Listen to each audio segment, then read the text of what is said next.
Oh man, all the black-eyed Susans and the purple coneflowers. Hibiscus. Is this a garden or what? Holy cow. Look at this. Hi guys.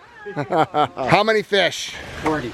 40 fish. Isn't that amazing? You had a family of mink here, but they didn't eat any of your fish? We had 5 mink. I got pictures of them swimming. It's a really interesting story. Yeah. They came like a Friday evening. I saw them and I panicked. And you didn't lose any of your 40 fish? Turns out they often visit for like 2 or 3 days and then they go somewhere else. And they didn't eat your fish though? No. Wow. Going on vacation.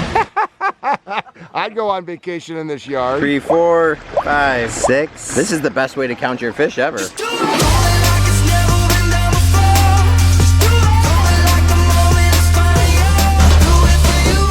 To live in the Aquascape lifestyle.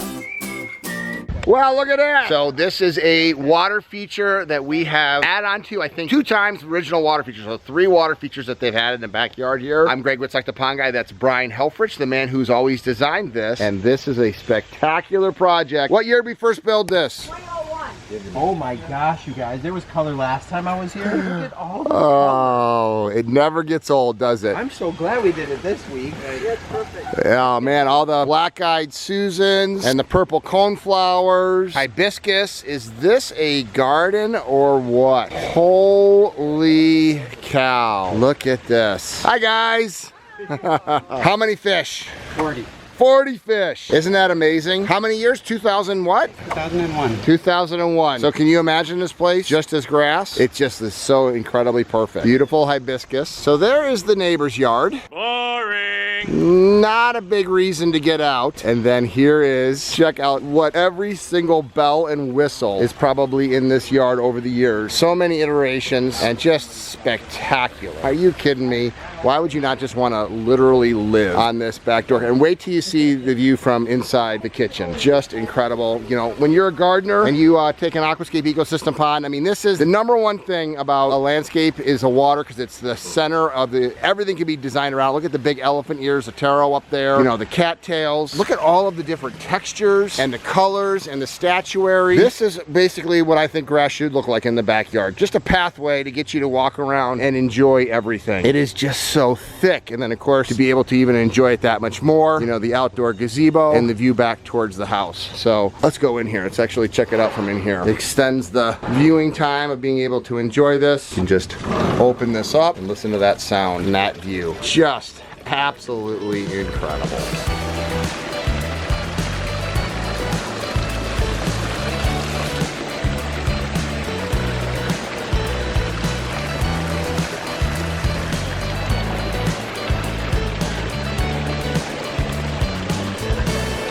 Back in the 90s, we went and saw a couple hundred ponds. A couple hundred ponds, including yours at Yeah. your old house. Yeah. We liked it so much, we ended up putting up in 1995 a small 30-gallon freeform right in the corner over there. And then in 2001, Ed designed basically this part here, the small part here, and a little waterfall kind of right where the frog is. Can you see this? 1995, their first pond. Yeah, yeah, yeah. In 2005, Ryan came over and said, look at that corner over there. It would look really nice to have a waterfall coming out of the trees. And we couldn't get that out of our mind. You couldn't get it out of your mind.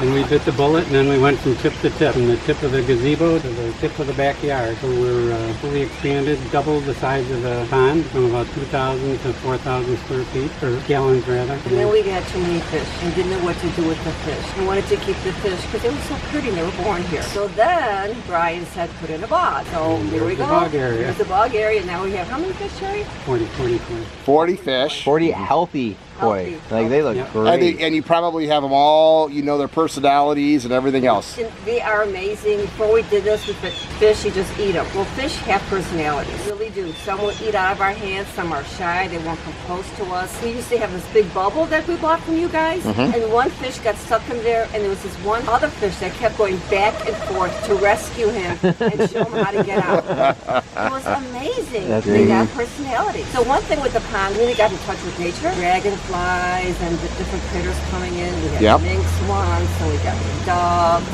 And like every season's different. One spring's different from another spring and another summer, and it's like just amazing. It's therapy for you, the gardening, isn't it? Oh my goodness, yeah. And we eat every meal either out here or in the kitchen looking.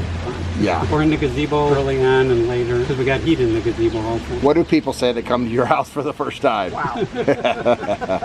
Yeah, I can't believe it. You had a family of mink here, but they didn't eat any of your fish? We had 5 mink. I got pictures of them It's swimming. a really interesting story. Yeah. They came like a Friday evening. I saw them and I panicked. Yes. Because I saw this mink come and then Yeah. family. So I'm trying to call trappers. Yes. Well, it's the weekend, so nobody can come out. So one guy finally said, okay, I'll come out on Monday. First they said, hey, you don't have a mink. Oh, yeah, we don't have a mink. Well, I had pictures. Uh-huh. Send you a picture. Oh, it's a mink. So one guy said, okay, I'll come out Monday. He was interested because, oh, mink. Yeah. Cool. I'm watching them all weekend. They're swimming around, going underneath the deck because we're living, brought on mice to the babies. Monday, they disappeared. So you were just visiting, and you didn't lose any of your 40 fish. Turns out they often visit for like 2 or 3 days and then they go somewhere else. And they didn't eat your fish, though? No. Wow. Going on vacation. I'd go on vacation in this yard.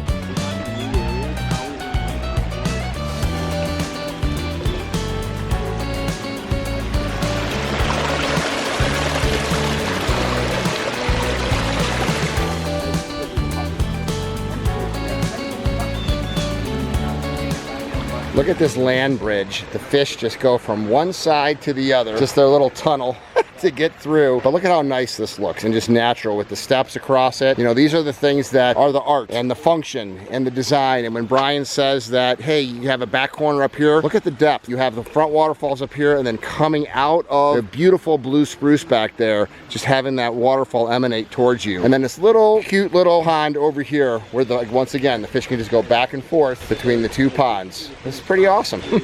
So this is the ritual, huh? Let's see you feed them.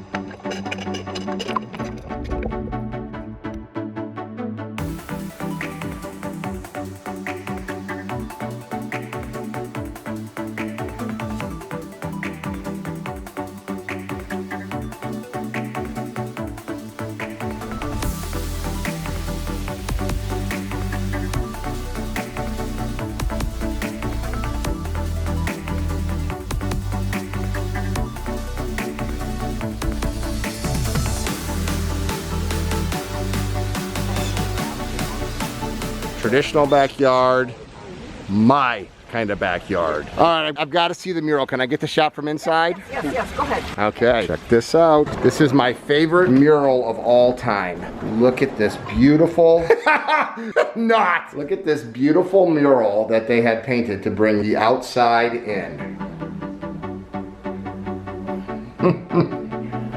That is so cool. The view from inside the house is so important. If you're gonna have a view from inside the house, why not sit at your kitchen table and be able to look at the natural and then see that too. Just beautiful.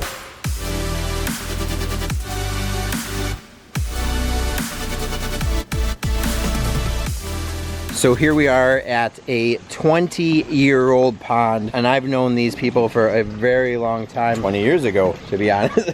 There's so many favorite things about this pond. It's one of very few ponds that, if not the only pond, that has a curved deck with the water coming right up next to it. And what's a cool trick is the way we do this is we only dig back to about here. And as long as I can get the rock back past the drip line of the deck, it has the illusion that maybe the water comes all the way back to here. But doing this then allows the fish to come right up close to the main viewing area. The other key thing you want to do when doing something like this is try to get it deep right off of here. You wouldn't want to do a whole lot of shallow shelves because then the fish would stop further out. So we try to take it deep. And the unique part about this area, this is what we call a land bridge. So there's a water actually goes from here underneath this grass stepping stone area back over into here. So the fish actually have a tunnel that they can swim through to get over into this area. Let's see if we can get you to see that. Oh, look at that. They know who Daddy is.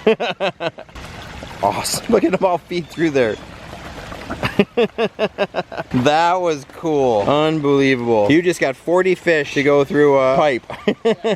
Let's see if I can get them to come back the other way now. That was awesome. And so now I'm on the big side, and I would imagine they're gonna come over here one by one. Oh, I see one in there. Here comes 1, 2, 3, 4, 5, 6. This is the best way to count your fish ever.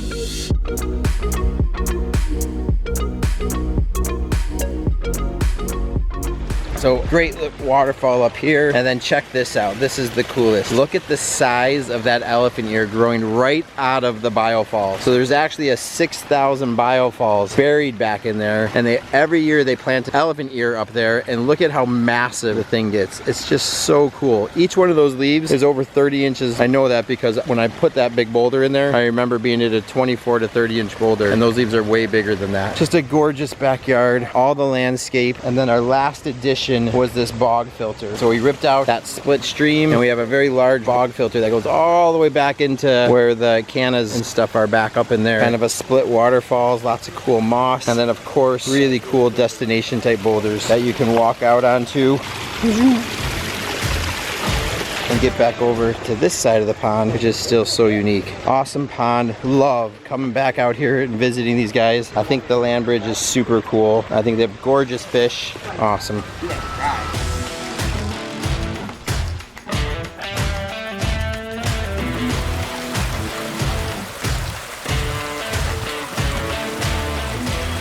Here's the workspace. Yeah, that's good. And then here's the view. So a lot of conference calls on here, huh? Not a bad place to do a Zoom call from. So this is the master bedroom view, huh?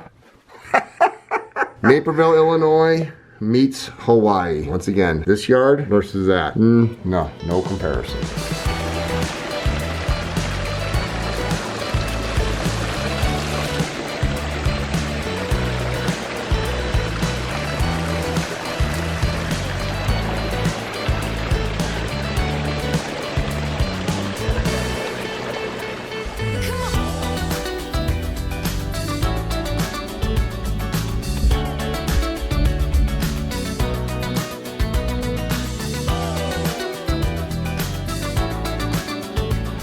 So I'm always learning something new. So I had never heard of a mink not eating fish, but in the summertime, which is normally in Chicago, we only see mink in the early spring, maybe February, March. They'll eat the fish when they get into a pond. But I guess in the summertime, they're eating more rodents and things like that. So how hilarious is that? Mink coming to the house for 3 days, not eating any of the fish, just swimming along and being part of nature. And you know what? That's what it's all about. It's about nature. It's about inviting it in. It's about taking a lawn and turning it into a garden like this, and with the birds and the bees and the butterflies and the mink, and inviting nature in, versus just a traditional backyard that's like this. We want to inspire people to live the aquascape lifestyle. If you want to live the aquascape lifestyle, check out the link below to find a certified aquascape contractor by you and turn your home of 40 years into a complete paradise like this. I love my job.